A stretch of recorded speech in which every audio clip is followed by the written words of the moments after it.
The year is 180 Rome.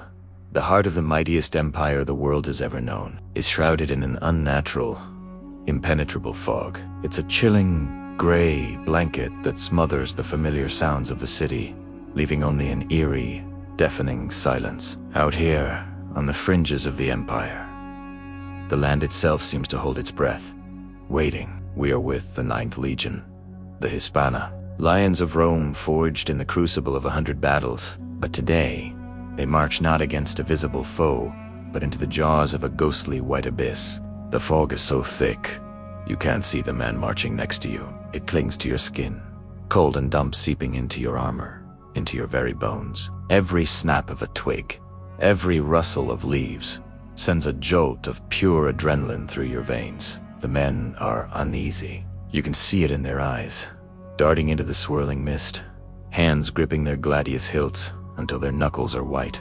These are veterans who have faced down Celtic hordes and Germanic berserkers without flinching. Yet this is different. This is a war against shadows, an enemy you can't see, you can only hear. Suddenly, from the depths of the fog ahead, a scream, not a war cry, but a raw, terrified shriek, cut short with a sickening, wet crunch. It echoes through the trees, swallowed by the mist as quickly as it came. The Legion halts. A wave of tension ripples through the ranks. Shields are raised, swords are drawn. Every man is a coiled spring, ready to burst. Who is out there? What is out there? Then, more sounds. The unmistakable clash of steel on steel, a desperate parry, another guttural cry of pain. It comes from all directions now. The left flank, the right, the rear. It's as if the fog itself has grown teeth and claws. The enemy is everywhere and nowhere at once. Men are being picked off, one by one, dragged into the white void. Their comrades can only listen, helpless, to their final, agonizing moments. Panic begins to set in, a cold, venomous serpent slithering through the Legion's discipline. Formations start to break. Men bunch together for safety, creating a perfect target, while others, driven mad by fear, charge blindly into the mist, their war cries turning into terrified screams. The methodical, disciplined machine of the Roman Legion is grinding to a halt, being dismantled piece by an invisible hand. In the center of this chaos stands Legate Gaius Marcellus, a veteran commander. His face is a mask of granite, carved by years of relentless campaigning. But even he feels the cold grip of fear. His strategy, his lifetime of military genius, feels useless against an enemy that defies all logic of warfare. He can't see the enemy. He can't gauge their numbers. He can't find their battle line. He is fighting a ghost. A centurion, his face pale and spattered with the blood of a fallen comrade, rushes to Marcellus. Legate, we're being encircled. They're like phantoms. We strike at nothing but air, and then our men fall. His voice is strained, bordering on hysteria. Marcellus places a firm hand on the man's shoulder, his gaze steady and unwavering. Hold the line, Decimus. Fear is our true enemy today. Baste word. Testudo formation. Now, the order spreads like wildfire. Testudo. Testudo. The centurions roar, their voices a beacon of authority in the suffocating fear. Slowly, instinctively, the training kicks in. The legionaries lock their shields together, creating an armored shell, a tortoise of wood and steel.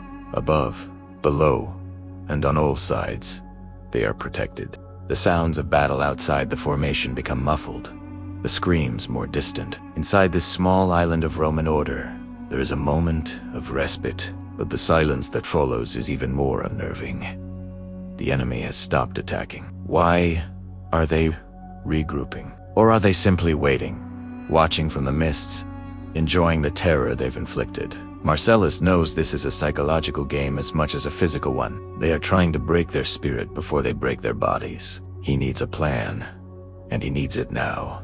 His eyes scan the ground, the swirling patterns of fog, the way the faint, gray light filters through the trees. He observes the direction the sparse wind is blowing. noticing how the fog thins momentarily in certain directions. An idea begins to form, a desperate gamble born from years of reading the land and his enemy. He knows he cannot fight the fog, but maybe he can use it. Centurion, Marcellus calls out, his voice cutting through the tense silence. Gather the archers and the scorpion crews. Prime your fire arrows and bolts. On my signal I want to volley, not at the enemy, but at the forest. Aim for the driest trees, the densest brush. We're going to burn this fog away.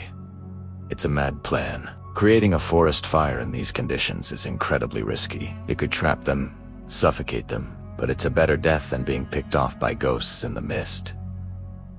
The men move with renewed purpose. Hope, however slim, is a powerful motivator. The archers nock their arrows, the tips wrapped in oil-soaked rags. The scorpion crews crank their massive crossbows, loading bolts designed to splinter wood and ignite flame. The air crackles with anticipation. They are no longer just prey, they are fighting back. Signal. Marcellus roars. A single, sharp blast from a corneal horn cuts through the air. With a great twang and a collective roar, a volley of fire arcs into the sky. Flaming arrows and bolts disappear into the white veil like shooting stars plunging into a cloud. For a moment, there is silence. Did it work? Then, a flicker. A small, orange glow pierces the gloom. Then another, and another. A low, crackling sound begins, growing into a hungry roar. The fire is taking hold. The heat begins to push against the cold, damp air. The fog starts to recoil, too thin, and dissipate around the growing inferno. Shapes begin to emerge from the mist. Trees, rocks, and figures.